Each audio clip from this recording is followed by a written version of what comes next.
The flight attendant froze, passengers gasped, and the white woman's smug smile slowly faded into horror.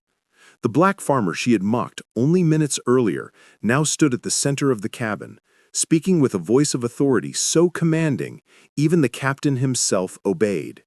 And then, in an act no one saw coming, he gave the order that brought the entire airline to a grinding halt. Justice was about to be served, but how did it come to this? Well, let's go back to where it all began.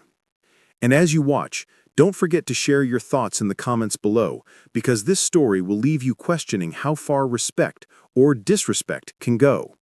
Jeremiah Cole was a quiet man with calloused hands and a heart as wide as the fields he farmed.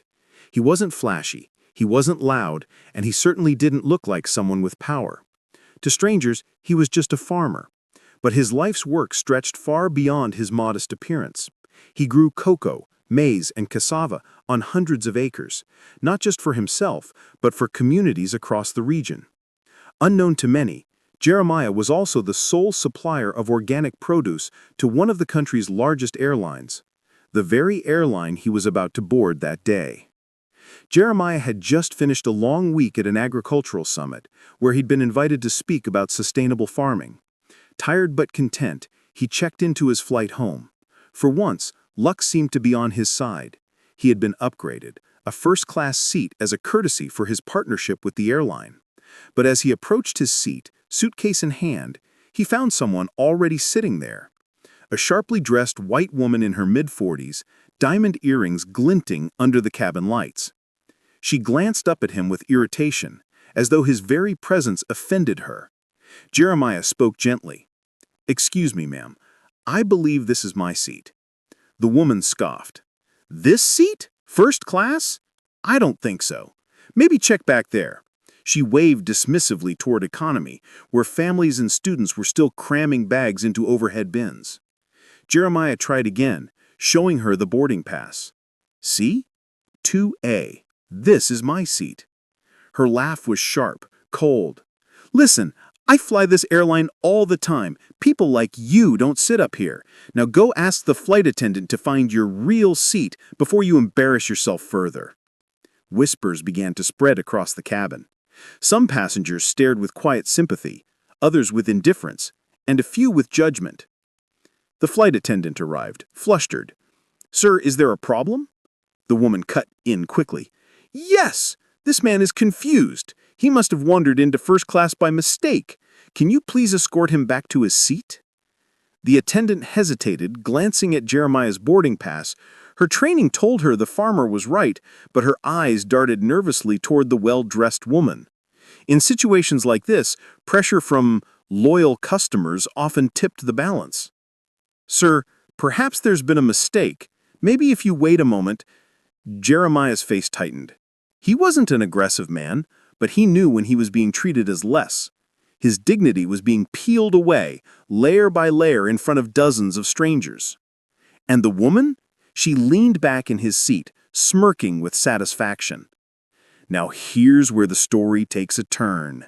Jeremiah could have walked away. He could have accepted the insult, taken a lesser seat, and buried his humiliation deep inside. But not this time. Because what no one realized, not the passengers, not the flight attendant, and certainly not the smug woman, was that Jeremiah Cole wasn't just a passenger. He was the man whose farm supplied every piece of fresh produce on every single flight this airline operated. He reached calmly into his jacket and pulled out his phone. With slow, deliberate motions, he dialed a number. The cabin went silent, as his deep voice carried over the hum of the engines. "Hello. Yes, this is Jeremiah Cole. Effective immediately, cancel all shipments. I'll no longer be supplying produce to the airline until further notice." Yes, that means every flight. Heads turned. The woman blinked in confusion. "What are you talking about? Who even are you?" Jeremiah turned, his gaze steady. "I am the farmer who feeds this airline, and if they can't respect the dignity of their passengers, then they don't deserve the food that comes from my land." The flight attendant paled. "Sir, please, maybe we can resolve this." But it was too late. Word spread quickly. A manager came rushing down the aisle, his voice tense with panic. "Mr. Cole, please, let's talk about this. You're one of our most important partners. Surely this is a misunderstanding." Passengers began murmuring, some in shock, others smiling at the poetic justice unraveling before their eyes. The woman's face drained of color. For the first time, her smug confidence wavered. Jeremiah leaned closer to her, his voice quiet but cutting like thunder. "You stole my seat because you thought I didn't belong here, but now I decide whether this flight takes off at all." The crowd gasped. The engines hummed lower as ground control was alerted. The airline staff scrambled, desperate to salvage the situation. And the woman? She sat frozen, realizing she had not just insulted a man, she had insulted the very lifeline of the airline. The captain refused to move the plane. The passengers leaned forward, some filming, others whispering, as the fate of the flight, and perhaps the airline itself, hung on one farmer's decision. And the woman who had stolen Jeremiah's seat, she was about to learn a painful lesson she'd never forget. Jeremiah's words hung in the air like thunder. "I decide whether this flight takes off at all." The cabin crew exchanged frantic glances. This wasn't a passenger to be brushed aside. This was Jeremiah Cole, the man who supplied their airline with the one thing that kept their reputation sky high: fresh, organic produce. Without him, every in-flight meal would collapse. Contracts worth millions would vanish overnight. The flight manager hurried forward, beads of sweat forming at his temples. "Mr. Cole, sir, please, let's de-escalate. Of course you belong here. Your seat is yours. This is just a misunderstanding." But Jeremiah's deep voice cut through his excuses. "A misunderstanding?" She looked me in the eye, dismissed my ticket, and humiliated me in front of everyone here because of how I look. The white woman shifted uncomfortably, her cheeks turning red. For the first time, her arrogance faltered. Passengers began to murmur louder. "He's right. I saw what she did. That was disgusting." A few even clapped quietly in agreement. Finally, the woman broke her silence, her tone no longer smug but defensive. I didn't know who you were," she stammered. Her words only made it worse. Jeremiah's calm eyes narrowed. "So if I had been just another man, without wealth or influence, would you still have stolen my dignity?" The silence that followed was heavier than any gavel strike in a courtroom. Jeremiah slowly put his phone away. The airline staff watched, holding their breath. Was he really about to cancel his contracts over this? He turned to the passengers, his voice steady, almost solemn. "This isn't about me. It's about every person who has ever been told they don't belong, every traveler who has been judged, ignored, or silenced. Today, I have power, but tomorrow it could be any of you. So I'll ask, do we let this flight take off as though nothing happened, or do we stand for something greater?" The crowd erupted. Some shouted, "Stand your ground." Others clapped in support. The energy shifted. Jeremiah wasn't just defending himself anymore. He had become a voice for everyone who had ever been disrespected. The white woman shrank into her stolen seat, covering her face as passengers pulled out their phones, recording her every move. The captain himself emerged from the cockpit, a rare sight mid-boarding. "Mr. Cole, sir, the airline will issue a formal apology. We'll make it right, but please, allow us to take off. Hundreds of passengers are depending on this flight." Jeremiah considered the captain's words, his eyes flickering toward the woman who had triggered it all. Her diamond earrings no longer sparkled with pride, but glistened with sweat and shame. He finally spoke. "This flight will take off, but not until she gets out of my seat and apologizes to every single person here for what she's done." Gasps filled the cabin. Her jaw dropped. "What? You can't be serious!" But the passengers had heard enough. "Yes, apologize. Get out of his seat! Own up to what you did! Dozens of voices rose in unison. The tide had turned completely. Trembling, the woman stood. Her knees shook as she faced the rows of glaring eyes and dozens of recording phones. She muttered, barely audible, I'm sorry." Jeremiah raised a hand. "Louder. Everyone deserves to hear it." She swallowed hard, tears pricking her eyes. I'm sorry. I was wrong. I shouldn't have treated you that way." Only then did Jeremiah nod. Calmly, with the dignity of a king reclaiming his throne, he sat down in his rightful seat, 2A. The cabin erupted in applause. The plane eventually took off, but the story didn't end there. By the time they landed, the video had already gone viral, millions of views, headlines buzzing across social media. Black farmer grounds airline after racist humiliation. And Jeremiah, he had no idea that what he had started in that cabin was about to explode far beyond one woman, one airline, or even one flight. Because when Jeremiah stepped off that plane, powerful forces were already waiting, forces that would either destroy his reputation or crown him a hero of justice. What happened next will leave you speechless. By the time Jeremiah Cole stepped off that plane, his life would never be the same again. What began as one woman's arrogance had spiraled into a storm no one could control. The airline, the media, and even politicians all had their eyes on the farmer who had dared to stand his ground. The moment Jeremiah reached baggage claim, his phone buzzed nonstop. Friends, colleagues, even strangers were sending him links. There he was, trending on every social platform. The video of the confrontation had gone viral. Captions screaming, "Farmer teaches woman a lesson. Passenger grounds airline over racism." Millions were watching. Some praised him as a hero. Others dismissed him as overreacting. But one thing was certain. Jeremiah was no longer invisible.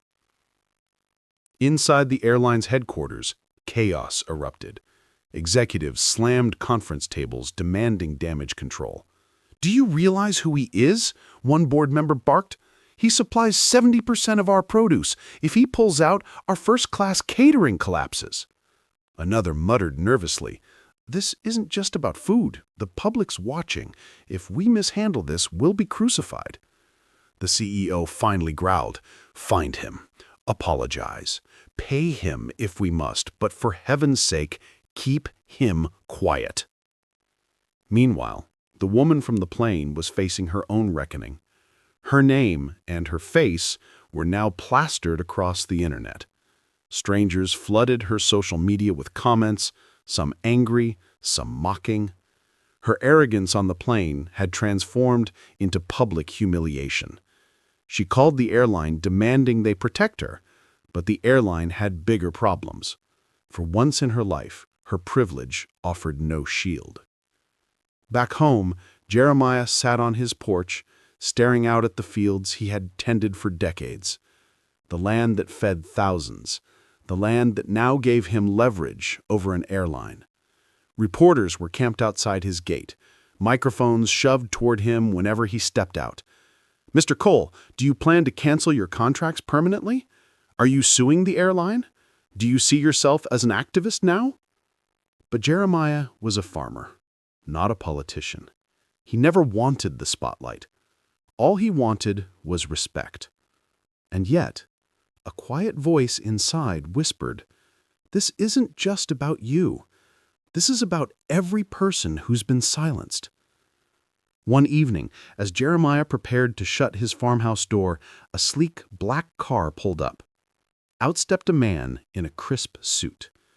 "Mr. Cole," he asked, extending a card, "I represent the Minister of Transportation. He's seen your story. He'd like you to attend a press conference tomorrow. The nation is watching, and he believes your voice could change everything." Jeremiah froze.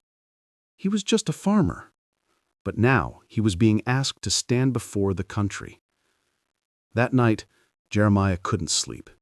He stared at the ceiling, his mind racing. If he spoke out, he could bring lasting change, force airlines to treat every passenger with dignity. But he also knew the risks. Powerful corporations didn't forgive easily, and somewhere behind closed doors, airline executives were already plotting. They would not let one farmer tarnish their empire without a fight. The world now waited for Jeremiah's next move.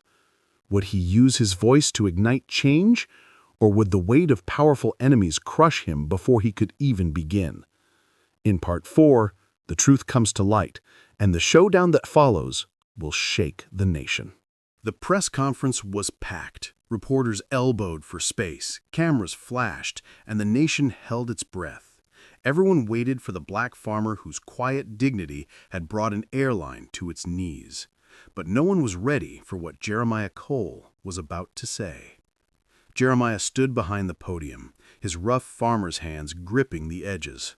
The lights were blinding, but his voice, steady and rich, carried across the room. I didn't ask to be here. I didn't seek attention. But when I was told I didn't belong in a seat I had rightfully earned, I realized something. That humiliation wasn't just about me. It was about every person who has ever been judged by their skin, their clothes, or where they come from. Reporters scribbled furiously, cameras rolled, and even the Minister of Transportation leaned forward in his chair. Jeremiah continued, I supply this airline with food, yes, but I also supply hope to the communities that depend on these crops. And I refuse to let any business, no matter how powerful, forget that human dignity is not optional. It is the seat every one of us deserves. In the front row, executives from the airline shifted uncomfortably, their faces pale, their jaws tight. They had tried to silence him, to paint him as unreasonable. But now, with the nation watching, Jeremiah had turned the tables. A reporter stood and asked, So, Mr. Cole, are you ending your contract with the airline? Jeremiah paused. The silence was electric. Finally, he said, No, I'm not ending it, but I am rewriting it. From now on, every passenger will have the right to fair treatment, guaranteed in writing, or the partnership ends. No more silence, no more excuses. The room erupted in applause, and as for the woman who had started it all, she sat at home watching the press conference on live television. Her name, her face, her arrogance, now infamous across the world. While Jeremiah rose as a symbol of justice, she became a cautionary tale. The irony was undeniable. In trying to keep him out of her seat, she had lost her place in society's respect forever.